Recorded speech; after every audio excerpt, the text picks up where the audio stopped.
सुने हैं कि लोग ये इस तरीके से वोट चोर वाला जो मामला उठा है, वोट चोर, गद्दी चोर। देखिए, भूत चोर का तो कहीं से एक एसआईआर आया, बिहार में ही पहले इम्प्लीमेंट किया गया।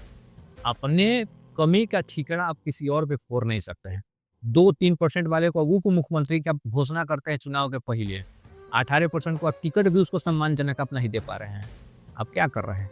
तो जैसे ये सारी बातें हम लोगों ने देखा, आप देखे होंगे कि हम लोगों ने भी सुना है कि 17 तारीख जो आने वाला 17 तारीख है उसमें हमारे राहुल गांधी भी आने वाले हैं। इस दौरे के बारे में ये क्यों ये चीज़ सुने हैं कि लोग ये इस तरीके से वोट चोर वाला जो मामला उठा है, वोट चोर, गद्दी चोर और ये सारी चीज़ों के बारे में जिस तरीके से वो अभी सोशल मीडिया पे अपना पूरा एक ब्यौरा दिखाया कि ऐसे ऐसे लोग हैं जिनको वोट नहीं देने का अधिकार था, तब भी उनका नाम वोटर लिस्ट में, ये सारी चीज़ों के बारे में बातों को कैसे आप देखते हैं? देखिए, भूत चोर का तो कहीं से एक एसआईआर आया, बिहार में ही पहले इम्प्लीमेंट किया गया। एसआईआर का मतलब क्या था कि जैसे कि हमारा शहर में भी घर है, गाँव में भी घर है। पहले होता क्या था, इस चुनाव के पहले कि लोग यहाँ भी वोट करते थे और वहाँ भी वोट करते थे। तो एग्जैक्ट आंकड़ा सरकार के पास नहीं था। बहुत बड़ा ग्राफ था कि इस विधानसभा में इतना वोट है। सेम एक वोटर 2 जगह मतदान करता था। अब बहुत सारे मृत लोग भी अभी वोटर लिस्ट में वो लोग चल रहा था। उसके नाम पे फर्जी वोटिंग होता था। इन सब चीज़ों को लेकर एसआईआर का गठन कराया गया। एसआईआर से बेनिफिट मिला है और अब आपकी वोट चोर, आप अपने मुद्दा को लोगों के बीच में नहीं रख पाए। महागठबंधन का आप देखे होंगे, एक दिन बचा था तब तक उनके प्रत्याशियों का घोषणा नहीं हुआ था। आज हमारे जो विधायक फैसल रहमान जी बने हैं, उनको 2 दिन पहले टिकट अलॉटमेंट हुआ। 10 दिन वो अपना समय पटना में टिकट के लिए बैठे रहे। 1 लाख वोट जो पूर्व में पाया है 2020 में, क्या आप उसको इंतजार 10 दिनों तक टिकट के लिए करा सकते हैं? ऐसे-ऐसे जगहों पे आप इसी कारण वो चुनाव हारे हैं। चुनाव हारने का मुख्य यही कारण है, आपसी गठजोड़ सही नहीं होना और अंदरूनी घात होना। अब चिरैया एक विधानसभा पड़ता है। चिरैया विधानसभा में अक्षयलाल जी भी चुनाव लड़ गए और लक्ष्मी यादव भी लड़े। पिछली बार अक्षयलाल जी को टिकट मिला था तो लक्ष्मी यादव चुनाव लड़ के उनको हरा दिया। अब की बार ये लड़ के हरा दिया। आप अपने नेताओं को कंट्रोल करने में असफल रहे हैं। अपने कमी का ठीकरा आप किसी और पे फोड़ नहीं सकते हैं। आप जनता को दोषी नहीं मान सकते हैं। चुनाव के पहले बहुत बहुत बड़ा क्रेज़ था तेजस्वी यादव का।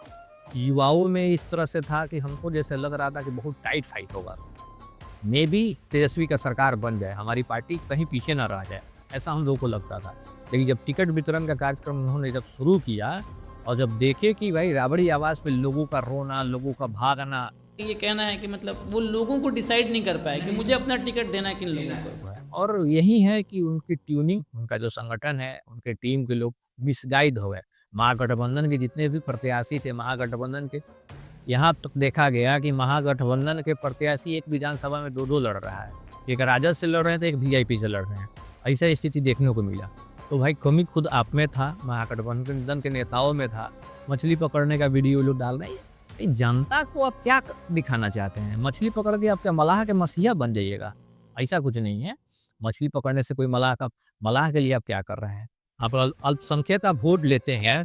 अब राजनीति की जब छिड़ा है, जब हम लोग राजनीति पे चर्चा कर रहे हैं, तो आइए इस बिंदु पर भी बात करते हैं। जब आप 18% वाले को कहाँ रख रहे हैं? 18% जिसका जनमत है, जिसके समीकरण से आप हर विधानसभा में अपने आप को एक प्रबल दावेदार महसूस करते हैं। अल्पसंख्यक समाज जो 18% हमारे हैं, हमारे जो साथी हम लोग के साथ हमारे समाज में जो जी रहे हैं, उनको क्या स्थान दे रहे हैं आप? 2-3% वाले को उप मुख्यमंत्री की आप घोषणा करते हैं चुनाव के पहले, 18% को आप टिकट भी उसको सम्मानजनक आप नहीं दे पा रहे हैं। आप क्या कर रहे हैं? हालाँकि आपकी जब सत्ता में रहे तो क्या किया अल्पसंख्यक समाज के लोगों के लिए? उनकी बेहतरी के लिए आपने क्या किया? इतने सारे मदरसों में कंप्यूटर का कोचिंग का सिस्टम बैठाया। सिस्टम बैठा है, राइट। ठीक है, क्या व्यवस्था की है? कितने मुस्लिम महिलाओं के बहन बेटी की शादी की आपने योजना बनाया? कुछ ना आपने किया नहीं।